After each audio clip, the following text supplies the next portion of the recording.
The Adventures of Tom Sawyer by Mark Twain Longman Simplified English Series Read by อัชราบุญเลิศ Chapter 25 Huck's questioned Tom and Becky missing.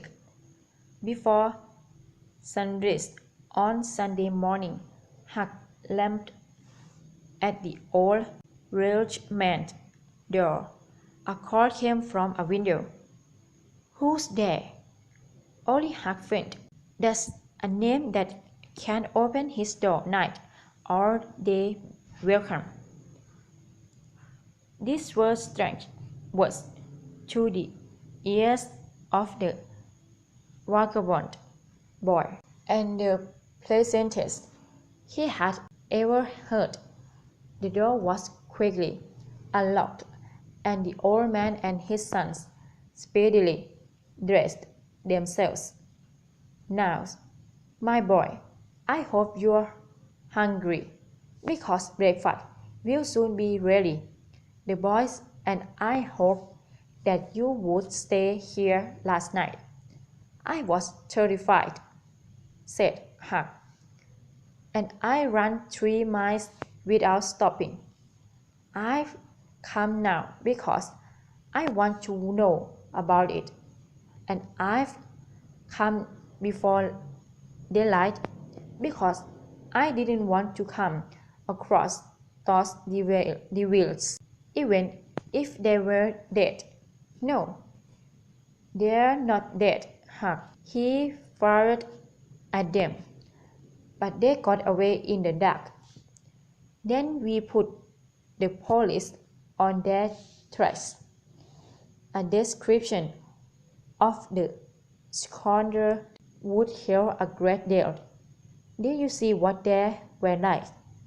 "Yes, one's the deaf and lamp Spaniard that's been around here once or twice, and the other is a nasty-looking wretch, the deaf and dumb Spanish talking." "Well, never mind now. We know the man. I came across them in the woods and the back of the widow's house one day, and they scraped away. Off you go, boys, and tell the sheriff." As the Welshman's sons were leaving the room, Huck sprang up and cried, "Oh, please, don't tell anybody that I told you about them. Oh, please." "My boy, don't be afraid of me. I wouldn't hurt a hair of your head for the world.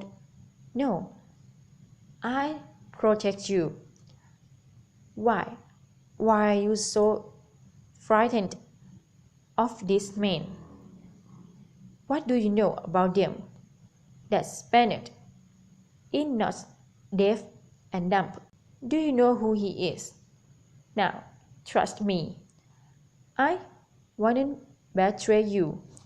Huck looked into the old man's honest eyes for a moment, and then bent over and whispered in his ear, "It isn't a Spaniard. It's Redskin Joe is dankest."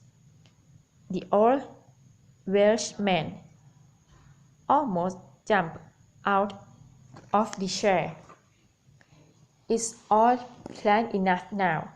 When you told me of that knife business, I judged that it was your own fancy, because Spaniards don't take that sort of revenge." During breakfast, the talk went on. The old man said that before going to bed, he and his sons had got a lamp and had examined the place near the fence for signs of blood. They found nothing but abundance of course. Of what? The words had leapt to Huck's lips. We waited breathlessly for an answer. The Welshman started in return, then replied, "Sharp tools." Huck sat back, infinitely grateful. The Welshman eyed him curiously and then said, "What were you expecting? We found." Huck did not know what escort to mark. Then a senseless reply came into his head. There was no time to consider it, so he said vaguely, "Sunday school books, Harper's." The old man roared with laughter, but poor Huck was too troubled to smile. "Poor fellow, you look pale," said the old man. "You're not well. I'm not surprised that you're a bit square. Rest and sleep are what you need." Huck was annoyed to think that he had been such a fool and betrayed such a suspicious excitement. Just as breakfast was over, there was a knock at the door. Huck quickly hid, for he had on no desire to be contented with the events of the previous night. The Welshman admitted several ladies and gentlemen, among them the widow Douglas. The Welshman had to tell the story of the night to the visitors. The widow expressed her deep gratitude for the preservation. "Don't take me, madam, but for another who won't allow me to give his name. My boys and I would never have been there." Of course, his aroused the glad curiosity of the visitors, who later spread it in the town, for the old man refused to reveal his secret. There was no Sunday school during the holidays, but everybody was early at church, and the strange happenings on Cardiff Hill were thoroughly discussed. News came that not a thing of the Williams had yet been discovered. When the service was finished, Jack Thatcher's wife came up to Mr. Harper as he was moving down the church with the crowd and said, "Is my Becky go to sleep all day? I expected that she would be tried out." "Your Becky?" "Yes," with a startled look. "Didn't she stay with you last night?" "Why, no." Mrs. Thatcher turned pale and sank into a seat just as Aunt Polly, talking with a friend, passed by. Aunt Polly said, "Good morning, Mr. Thatcher." "Good morning, Mr. Harper. Tom's missing. He stayed with one of you last night, I expect, and now he's afraid to come to church." Mrs. Thatcher shook her head vaguely and turned paler than ever. "He didn't stay with us," said Mr. Harper, beginning to look uneasy. An anxious expression came into Aunt Polly's face. Children were questioned, and the Sunday school teachers, they all said that they had not noticed weather. Tom and Becky were on the ferry boat on the homeward trip.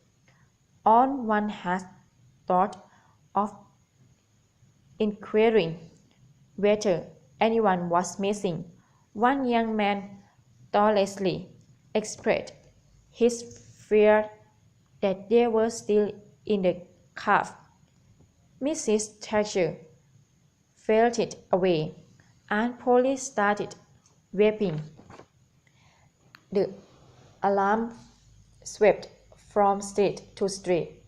Within 5 minutes, the bells of the church were ringing wildly. Horses were saddled. The ferry boat was ordered out.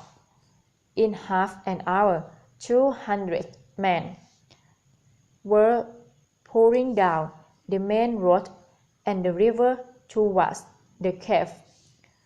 All the long afternoon, the village seemed dead. All the wearisome night, the town waited anxiously for news. But when the morning came at last, the only message from the cave was, "Send more candles and food." Mrs. Thatcher was almost mad with grief, and Aunt Polly also. The old Welshman came home towards midnight, almost worn out. He found Huck in bed with a raging fever.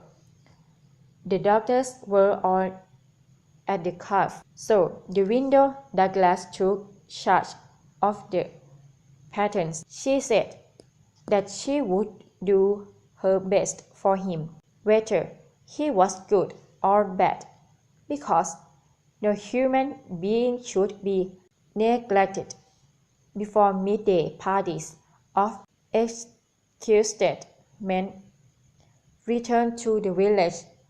But the strongest villagers continued searching.